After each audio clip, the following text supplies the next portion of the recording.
everybody, my name is Warren and welcome back to Work with Warren, a place where we are creating a beautiful life on a budget with thrift, hustle, and DIY. It is just a beautiful day in Toronto right now, so I am going to work on some projects that I've had in my garage. These are the types of things where it's like, I'll get to them someday, and today's going to be that day because I just have a garage that is so full of projects that need to be done. So today we are going to get to 3 of them. Quick, well, relatively quick, somewhat easy DIY projects. Let's get into the video. Okay, so this is an unfortunate area of my garage, but while I am picking out these, I also saw that I have these. So this, like, obviously this is not the end goal, but I do think for these two, and this one has a crack, so I need to replace the glass, but I think I have something to do with these two, so I think I'm gonna do that now as well. I picked up these frames when I was thrifting well over a year ago, and they've been sitting in my garage ever since collecting dust. So the first thing I'm doing is just giving them a good clean here. Paper towel, Windex, wiping them down, getting in all the nooks and crannies to make sure that the paint that I'm going to put over this has like a good clean surface to stick to. And now you see me removing the tape, which is holding down the matting and the quote-unquote artwork. And like once I had done that, I saw that that had been held in place with some small nails, so I took some pliers and removed those as well before popping the glass out. And now I'm just going to give it a light coat with a black acrylic paint, which I picked up from the dollar store. I think it's like $1.25 for one of these little bottles, and just a dollar store paintbrush as well.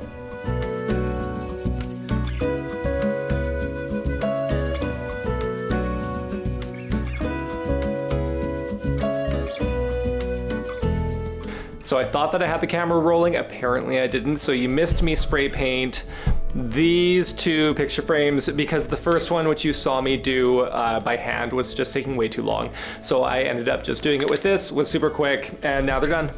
Boom. Do not worry, these are not original pieces that I'm covering up. I'm just using some white acrylic paint to cover up the cheap prints that were in these frames because I needed like a neutral background for the next part of this project. And then I have this grass cloth, which I thought was going to be a nice touch. This was left over from a client that I've done some work for, and she had some extra, so she gave that to me. And then I used this like precision paper cutter. I'm guessing this is a scrapbooking thing. Didn't work great for the grass cloth because it was kind of thick, so I ended up just using scissors to cut it anyway. And the matting, which was sitting on top of the art, had the perfect size because I traced this out on the grass cloth because this is exactly what I wanted to cover up with the grass cloth. So I used a pen to trace that out, and then a combination of that precision cutter and the scissors to cut that to the right size to sit on top of the matting.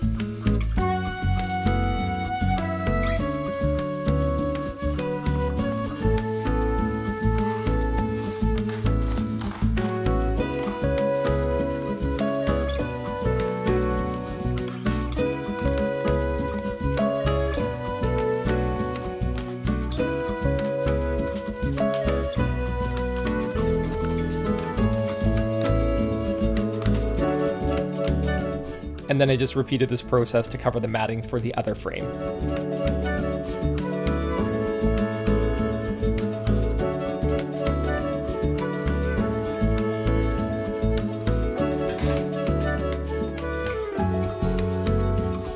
Here you see me using some Elmer's glue, like the type that you use for school projects, and I brushed that onto the matting, and then I placed the grass cloth on top of that. And once both of those were done, I put them together, weighed them down, just to make sure that when the glue was drying, there was not going to be any like lifted areas of the grass cloth.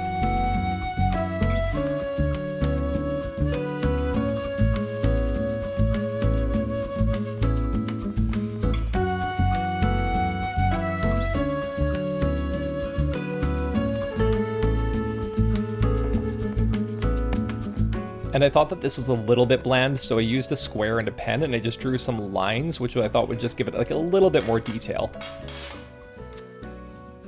So I drew these lines with a pen. I wanted it to look very homemade, except for it just kind of looks like a cheap knockoff of lined paper. And I don't think it's going to provide the contrast that I would like, so I'm actually just going to paint this black. I know myself well enough to know that I'm probably going to get black paint on this, so I'm just going to take this off. So while you're watching me paint here, I do have some glass in my garage and I have a glass cutter, and I tried to cut this down and I wasn't getting the result that I wanted. So I'm not showing you that because I don't need this video to be longer than it is and I don't need you to see me struggle, but I'm just gonna end up keeping these as open frames because they'll work just as well that way. I've been sitting on this $2 bill for quite some time. They would have gone out of circulation in the 90s, I'm pretty sure. And a couple of months ago, my husband brought back a $1 bill and I knew that they'd be perfect for this project. So I used these double-sided tape adhesive squares, which you'd normally use for photos, and I used them to secure the bills into the frame here. And they were the perfect solution for this. I'll leave them linked below if you are interested or have a project like this. They were great for it. And this is how it turned out. I think it's super cute. I'm super happy with how this turned out. If you want to know more about this gallery wall, you'll have to wait for a future video because it is part of an addition to my husband's office.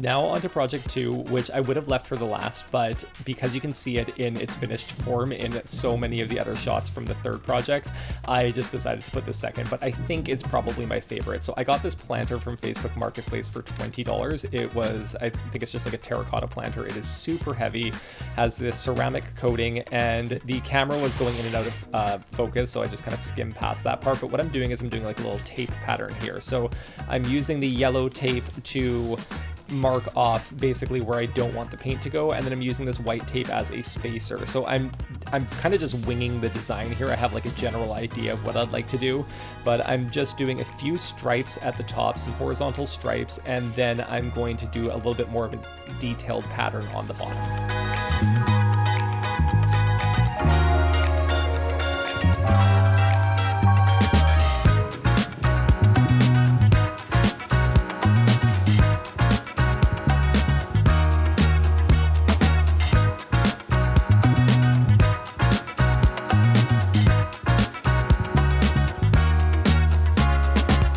This is doing my mind in a little bit. I think maybe because I have a bit of a cold and my brain is a little bit foggy, but I'm having a hard time picturing what this is gonna look like once it's painted and the tape is no longer there, and I'm using different colors of tapes to like space things out here, but I think I got it, and I applied this the wrong way. Like what I need to do is actually put another strip of the yellow tape here and then work from there. So I'm gonna redo this part now.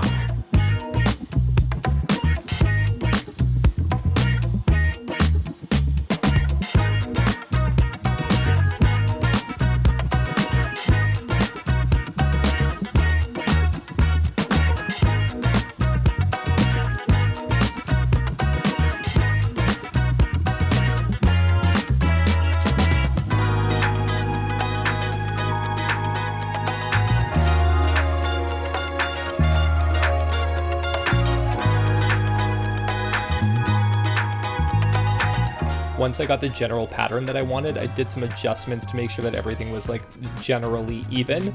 And then using the white tape as a spacer, I was filling in all of the like the middle of these triangles to make sure that there was going to be some negative space there.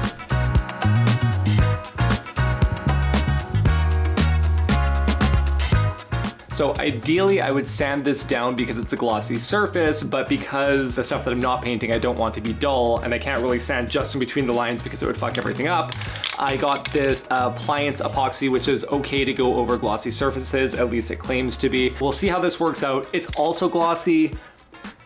I don't know whether I'd rather have like a matte on a glossy just to make like the stripes pop, but whatever, I think it'll be okay. The application of this was straightforward. I just did a couple of light coats and I'm very happy with the final product. However, my only qualm would be that because this is an epoxy, which I'm pretty sure is just like plastic in a can, by the time that I'd done the second coat and I removed the tape while the paint was still wet, the first coat had dried and there was one area where it pulled up a few strips of black, so I had to do some touch-ups. So my only suggestion would be that if you're doing a tape pattern like this, make sure that you're removing the tape while the paint is still wet. Other than that, it's fantastic, and I will leave this linked below if you're interested.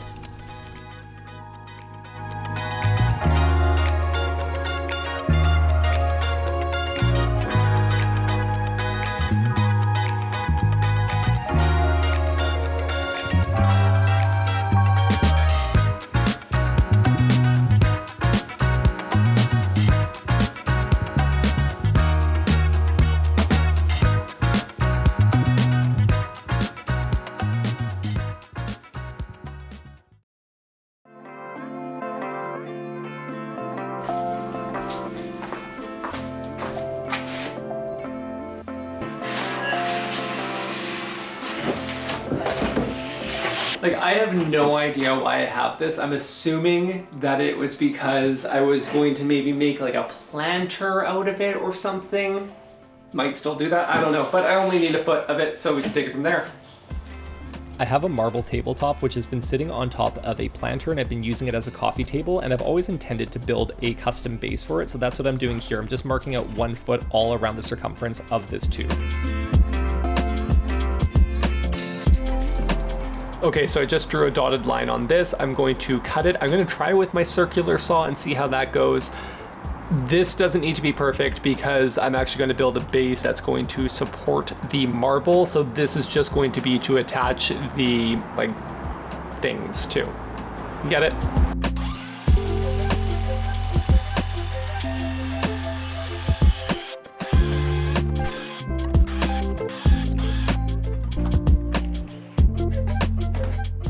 I have this 12-inch concrete form tube or something like that, and I've got these half round dowels which I'm going to attach to the side. I also need to create a base for it, so I'm going to do that out of MDF. Let's go do that now.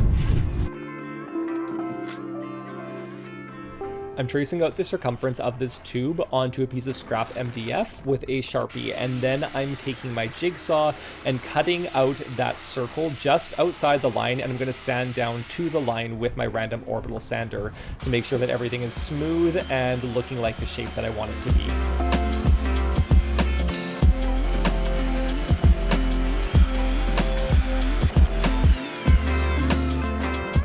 Now I have all these half round dowels which have also been sitting on for a couple of years. I had built a headboard for my client who is actually the same client that gave me the grass cloth, so shout out to Manny for giving me all of your scraps so that I can make my own projects, and I'm cutting these all down to 1 foot. So some of the half rounds that I just cut were already cut at an angle on one end like this, and I like that because I want that to be facing down towards the bottom. So I'm going to cut the rest of them like that with my miter saw.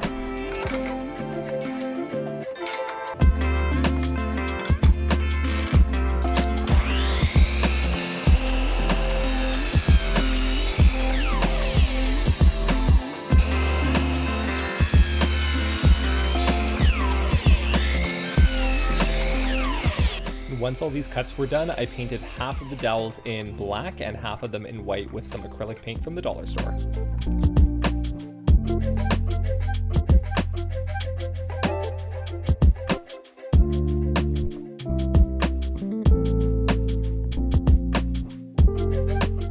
going to be using some Mod Podge for this because it is going to protect it from scuffs, and it's going to add like a little bit of sheen because it's a little bit too flat right now.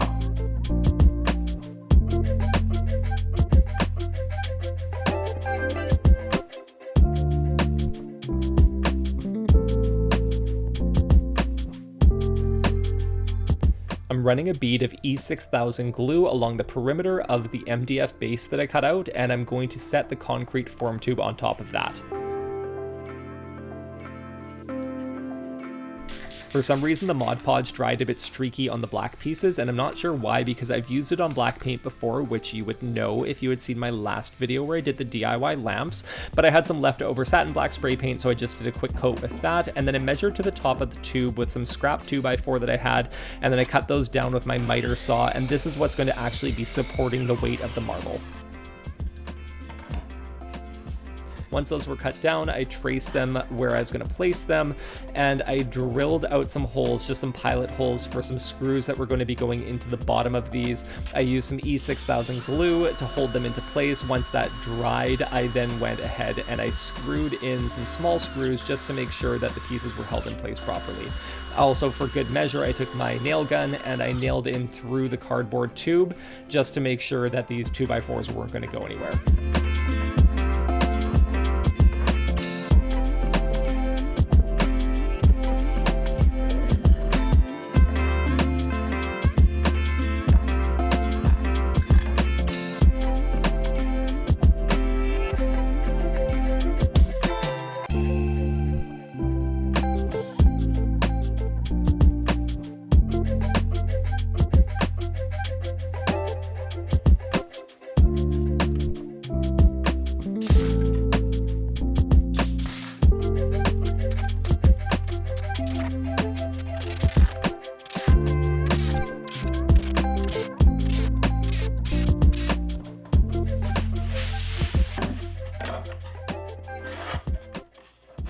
The plan now is to take the half round dowels that I've cut up and painted in black and white and put them in an alternating striped pattern, so that's what we're going to do now.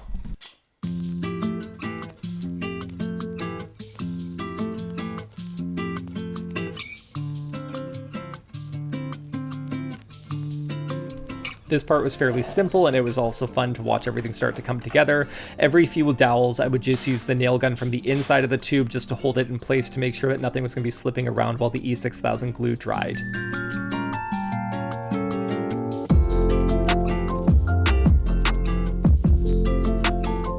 And while those were drying, I used some ratchet straps to hold those into place. Okay, so apparently my calculations were super off, and I still require 6 more of those half round dowels, so I'm going to cut those up and then apply them to the base here. While those dowels are drying, I'm using some black acrylic paint and I'm painting the MDF at the bottom of the base, which will be visible. And there's only enough room for an odd number of dowels, so I had to put 2 black pieces together and there wasn't quite enough room for it, so I had to like slim one down by using a utility knife. I just shaved off a bit of the edge.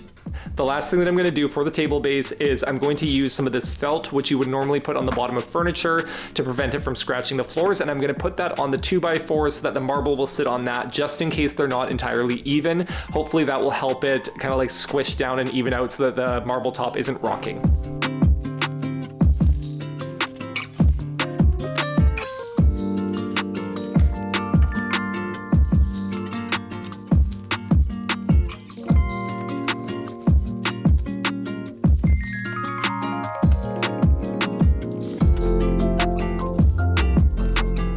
And now all that's left to do is to put everything together.